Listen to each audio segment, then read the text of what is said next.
রামনবমীকে কেন্দ্র করে বিজেপির উন্মাদনার অন্ত নেই। দিন কয়েক আগে রামনবমীতে 1 কোটি হিন্দুকে রাস্তায় নামার ডাক দিয়েছিলেন শুভেন্দু অধিকারী। হিন্দুদের উদ্দেশ্যে বার্তাও দিতে দেখা যায় শুভেন্দুকে। সেই ছক মেনেই আগামী 2026 সালের বিধানসভা ভোটের আগে বিজেপির হয়ে হিন্দুত্বের উনুনে আঁচ বাড়িয়ে চলেছেন শুভেন্দু অধিকারী। এবারে বাংলা থেকে কয়েক কোটি বাঙালি মহাকুম্ভে গিয়েছে, তার প্রভাব এবার বাংলায় দেখা যাবে। রাজ্য বিরোধী দলনেতা এবার রামনবমীতে 4 থেকে 5 কোটি হিন্দু বাংলায় রাস্তায় নামবে বলে দাবি করেছেন। হুঙ্কার বিশ্ব হিন্দু পরিষদের দক্ষিণবঙ্গের সম্পাদক চন্দ্রনাথ দাসেরও। আজ তাক বাংলার মুখোমুখি হয়ে তিনি বলেন, শোভাযাত্রা ছাড়াও আমরা বিশ্ব হিন্দু পরিষদের পক্ষ থেকে আবেদন জানিয়েছি, যেমন ঘরে ঘরে সরস্বতী পুজো হয় তেমন ঘরে ঘরে শ্রীরাম মহোৎসবের কথা বলা হয়েছে। প্রভু রামের ছবি থাকবে। এবারে বাংলা থেকে কয়েক কোটি বাঙালি মহাকুম্ভে গিয়েছে, তার প্রভাব এবার বাংলায় দেখা যাবে। হিন্দুদের উৎসাহ উদ্দীপনায় দেখা যাচ্ছে। বাংলাদেশ হিন্দুদের উপর যে নির্যাতন হচ্ছে, এখানে বাঙালি হিন্দুরাও রাস্তায় নামবে।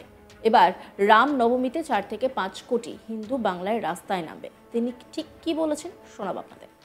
দেখুন, আপনারা তো বলছেন এবারে বিশ্ব হিন্দু পরিষদ তো এবারের জন্য নয়। বিশ্ব হিন্দু পরিষদ এই রাম জন্মভূমি মুক্তি আন্দোলনের জন্যে, আর এই রাম নবমী উৎসব শোভাযাত্রা এবং যাতে প্রভু রামের প্রতি শ্রদ্ধা জাগে, জনজাগরণ হয় এবং প্রভু রামচন্দ্রের জন্মস্থানে যাতে একটি সুন্দর ভব্য মন্দির নির্মাণ হয়, তার জন্যে গত কয়েক দশক ধরে বিশ্ব হিন্দু পরিষদ আর এই কার্যক্রম চালিয়ে আসছে। এবার বলে কথা নয়, এবারে তো বরং মন্দির হয়ে গেছে।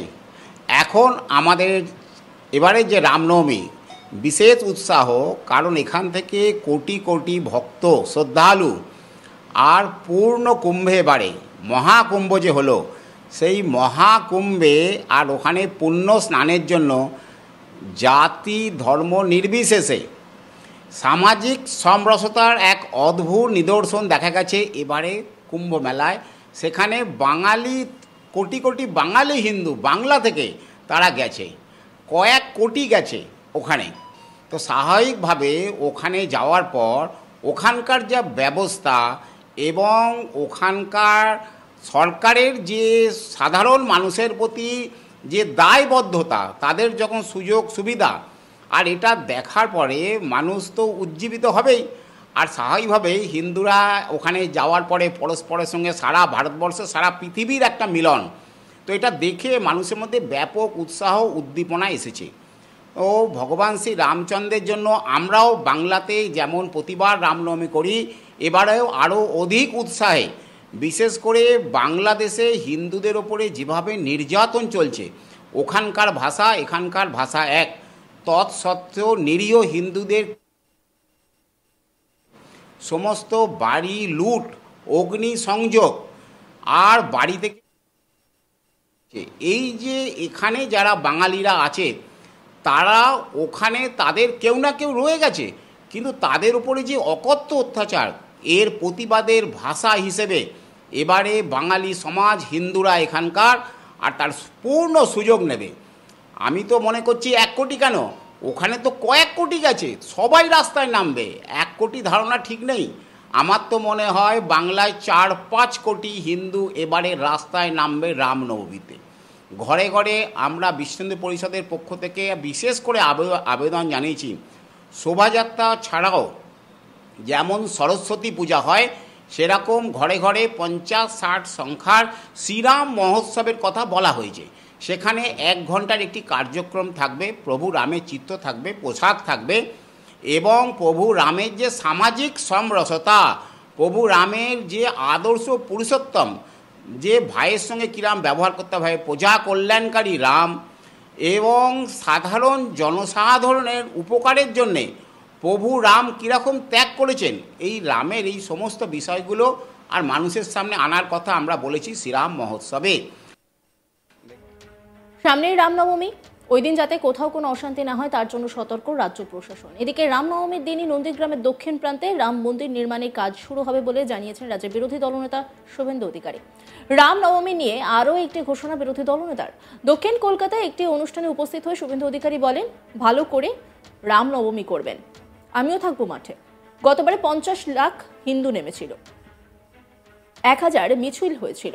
এবার 2000 মিছিল হবে, 1 কোটি হিন্দু রাস্তায় থাকবে। শুনে নেওয়া যায় তিনি ঠিক কি বলেছিলেন। ভালো করে রামনবমী করবেন, আমিও থাকবো মাঠে। গতবারে 50 লাখ হিন্দু নেমেছিল, 1000 মিছিল হয়েছিল। এবারে 2000 মিছিল হবে, 1 কোটি হিন্দু রাস্তায় থাকবে। 1 কোটি হিন্দু, কোনো অনুমতি নেবেন না, no need any permission. Hindu তার তোহার মানাবে, আমাদের দায়িত্ব শান্তিপূর্ণভাবে করার।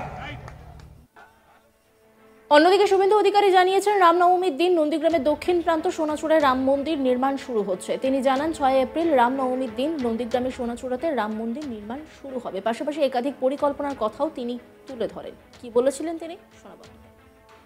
মানুষের শহীদ পরিবারের সম্পদ আপনার, আপনি কে ব্যবহার করবেন।